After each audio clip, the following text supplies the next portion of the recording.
નમસ્કાર મિત્રો, સ્વાગત છે તમારું આજની અનોખી વાર્તામાં। મિત્રો, મારું નામ સૂરજ છે અને હું ધોરણ 11માં અભ્યાસ પતાવી ભણવાનું બંધ કરી દીધું હતું, કેમ કે ઘરમાં બહુ તકલીફ હતી। પપ્પા ગામમાં ખેતી કરતા અને મમ્મી ઘરનું કામકાજ કરતી, એટલે પછી મેં નક્કી કર્યું કે હવે હું કમાવા જઈશ।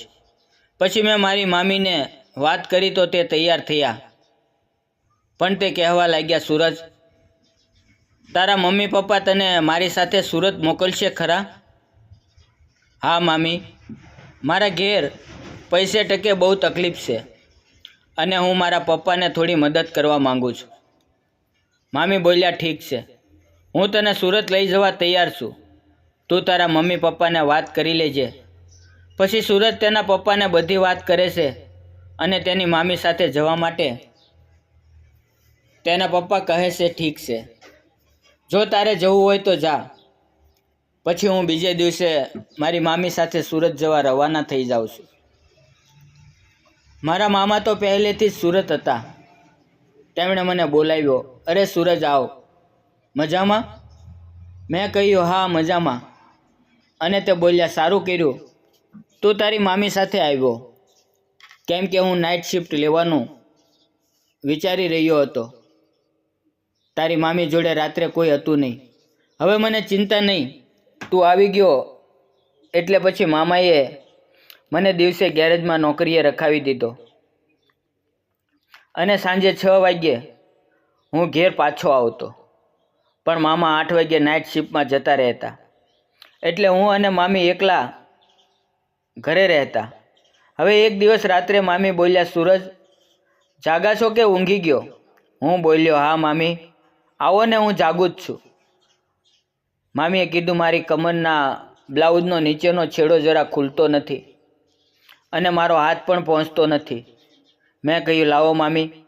પછી મેં વિચાર્યું, મામી આટલા સુંદર છે તો બીજું કેટલું સુંદર હશે? હું વિચારી રહ્યો હતો અને મામી બોલ્યા, ખુલી ગયો? મેં કીધું, હા મામી, લ્યો। પછી મામી સીધા તેના રૂમમાં જઈ તેમની 2 ઘીની થેલીઓ ઉપર મસાજ કરવા લાગ્યા। હું અચાનક ત્યાંથી ચાલ્યો ગયો તો તેમણે સાડી ઓઢી લીધી, પણ તેમની થેલીઓ તો નજરે પડી ગઈ।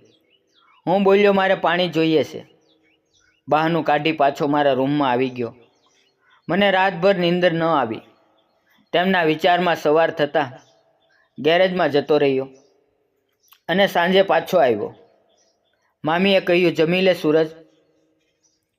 હું તેમને જોઈ રહ્યો હતો, પછી જમી લીધું। પછી મામી તેના રૂમમાં ગીતો સાંભળતા હતા, એટલે હું ત્યાં ગયો અને કહ્યું, મામી, કોની યાદમાં આટલા બધા દર્દભર્યા ગીતો સાંભળવા પડે છે?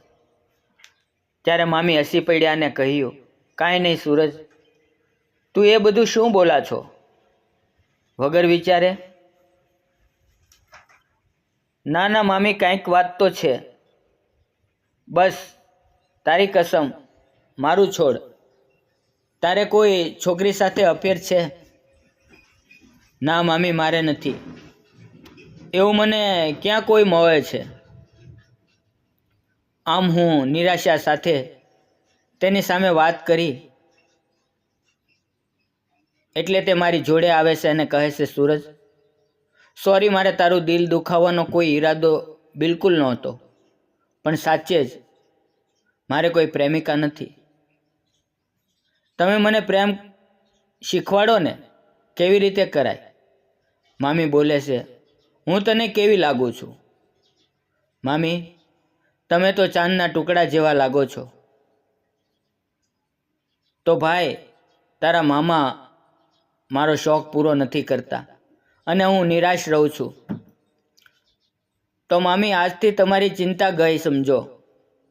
મામી બોલ્યા, હું સમજી નહીં। મામાની જગ્યાએ હું તમને મજા આપું તો કેવું રહેશે? ના બાપ, એ તો ખોટું કહેવાય। એમાં શું મામી? મેં માંડ મામીને સમજાવ્યા કે તમે ચિંતા ના કરો, આવી રમત આપણે ક્યાં રોજ રમવી છે, કોક દિવસ રમવાની છે। પછી તે બોલ્યા, તારા મામા સવારે આવે ત્યાં સુધી મેદાનમાં રમી પાછો આવી જજે. નહીતર હા મામી હવે સમજ્યા. પછી તો હું અને મામી 2-4 કલાક સુધી મામીને શાંતિથી બેસવા જ ના દીધા. અલગ અલગ કસરતો કરાવી, તેનો આનંદ કરાવ્યો અને અમે એ જ મેદાનમાં જોરદાર મજા કરી. હવે મામીને પણ મેદાનમાં આવી મારી સાથે આનંદ લેવો હતો. પણ આનંદમાં એક દિવસ સવાર થઈ જાય છે અને મારા મામા કામ ઉપરથી ઘરે આવી જાય છે. પછી મિત્રો શું થાય છે તે જોવા માટે તમારે અમારી વાર્તાનો બીજો ભાગ જોવો પડશે.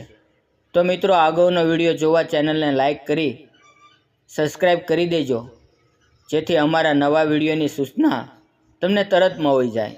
ધન્યવાદ મિત્રો. ફરી મળશું આવતીકાલે. ત્યાં સુધી આવજો. વિડીયો પૂરો જોવા બદલ ધન્યવાદ.